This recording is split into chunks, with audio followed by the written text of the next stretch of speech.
Realmente a leitura do livro deve ter né, causado, né, alguma coisa, espero que tenha, né, causado alguma coisa, ainda mais com algumas lentes que a gente introduziu no nosso encontro passado, porque é muito, muito normal a gente ir para o texto já com as nossas lentes teológicas, as nossas lentes, né, da nossa realidade, do nosso contexto, jogar no texto coisas que não estão lá. E na medida em que a gente vai cavocando, é interessante a gente enxergar o texto bíblico. E aí eu não estou falando da Bíblia inteira como um todo, mas como cada trecho do texto bíblico, como uma escavação arqueológica, como algo a ser explorado, como algo a ser escavado, a pegar um pincelzinho, como aqueles arqueólogos, e ficar ali tirando pozinho por pozinho das arestas para perceber a forma que surge a partir do momento que a gente entra naquele contexto.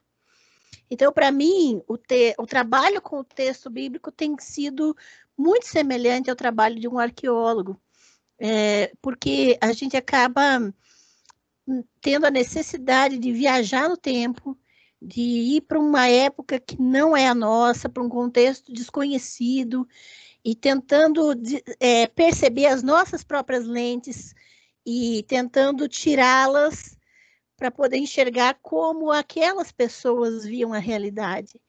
E aí sim você consegue entender o que o texto está dizendo, né? Antes de querer usá-lo para qualquer coisa, antes de querer utilizar e manipular ele em contextos aleatórios, né? Então, eu hoje entendo que a teologia é o trabalho aleatório posterior. Antes da teologia, é necessário fazer uma exegese. Exegese tem mais a ver com história, tem mais a ver com realidade de redação desses textos, tem mais a ver com o contexto de sua produção e a realidade que ele relata, do que necessariamente com as questões teológicas posteriores, né?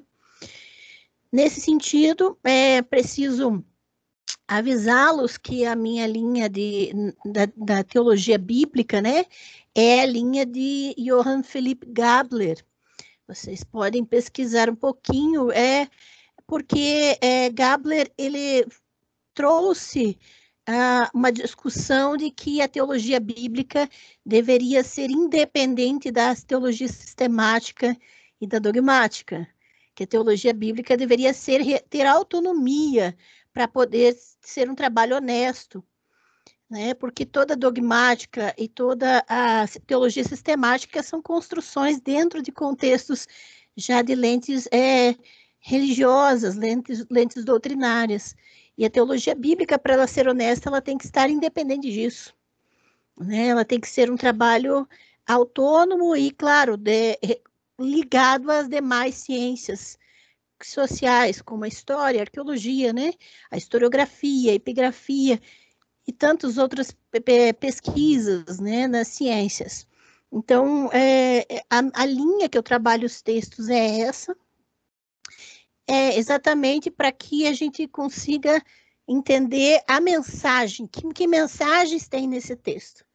E não significa que esse estudo não é relevante para os nossos dias.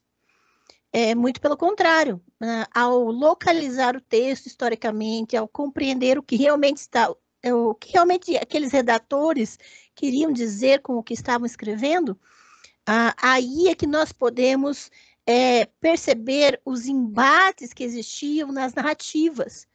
Na verdade, os textos bíblicos fazem parte de uma guerra de narrativas.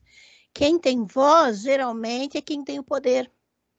Quem tem a redação final desses textos são as elites.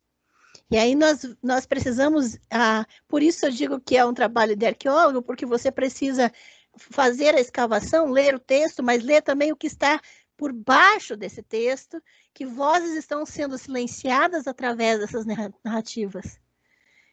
Que tipo de situação está sendo criada para mascarar, muitas vezes, uma situação de injustiça. E guerras de narrativas desde que o ser humano é capaz de falar, existem, né? Então, isso é relevante para nós, isso é preciso discutir e trabalhar, né? Quem está falando, por que está falando, o que foi inserido aqui.